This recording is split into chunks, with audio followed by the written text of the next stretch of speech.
Hey people, we're talking about living out our lives through the eyes of our hearts and living according to what our hearts see and not so much our physical head.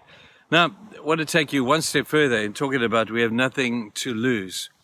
Well, the last thing we spoke about was having nothing to hide.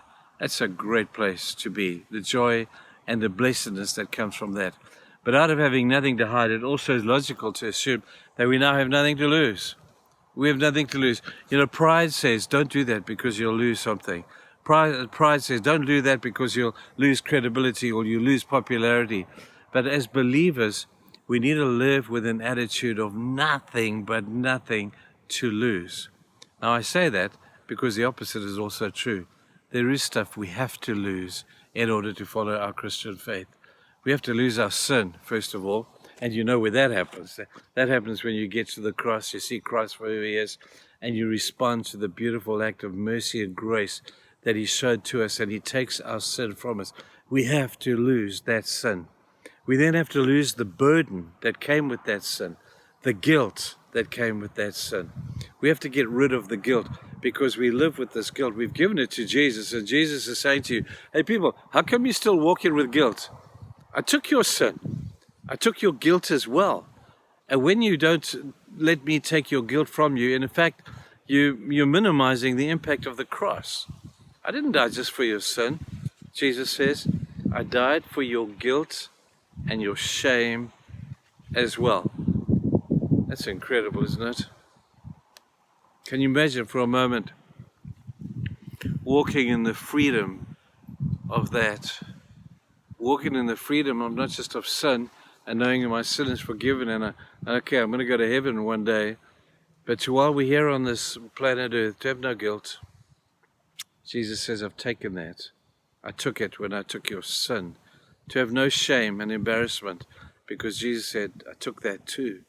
And when we lose those things, you'll realize that that is something worth losing.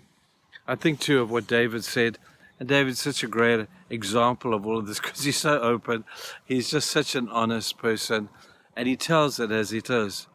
And he talks in Psalm 23 about goodness and mercy following me all the days of my life. He talks about God has prepared a table before me in the presence of my enemies. My cup overflows. In the presence of your enemies are the pointed fingers from Satan saying, I know what you did, and I know what you said, and I will where you went, and I know all that stuff as well. And he's laying more and more guilt on you. And Jesus says, no, you don't have to worry about what he says. Just ignore that stuff, because I've taken all your guilt and your shame as well. So Satan would love to remind you of where you've been, of what you've done. And Jesus says, don't listen to him. Don't listen to him. It's all gone. It's all gone. My blood has cleansed you completely. And when we stand before God one day, there'll be okay, now we've got a day to account for, Trevor. I remember when you did this or you said that or you thought this. We need to talk about this thing before I let you into heaven. And you may get there and you say, Lord, don't you know what I did? And God said, well, I don't remember what you did. I don't remember because I forgot all that stuff. I've forgotten it. And now you can enter into eternity in a perfectly perfect relationship with God. He's forgotten it all. I love that God does not just forgive, he forgives and he forgets. He's not like us. We'll forgive and then we'll say, well, I'll forgive, but I'm not sure that I'm ever going to forget this thing. God's not like us. He forgives, he forgets, and he will never, ever, ever remind you of that stuff again.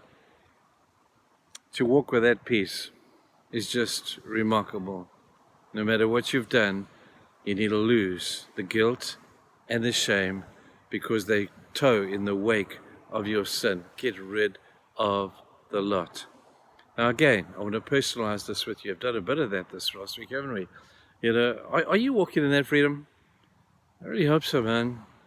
Because if you're still carrying guilt and shame around from your before Christ days, then shame on you. You're making a mockery of the cross. If you really want the strongest words I have to say, we make a mockery of the cross and the death of Jesus when we say, I'll let you forgive my sin, but as for my guilt and shame, I'm going to hold on to that stuff.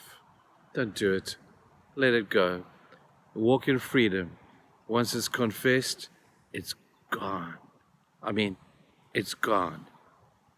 You need to lose that stuff. I know you may have nothing to lose in the sense of that we have nothing to prove, nothing to hide, and nothing to lose in way of proving to other people. But you do have to lose your sin and your guilt and your shame. I hope you've done that. Go and have a good day. Bye.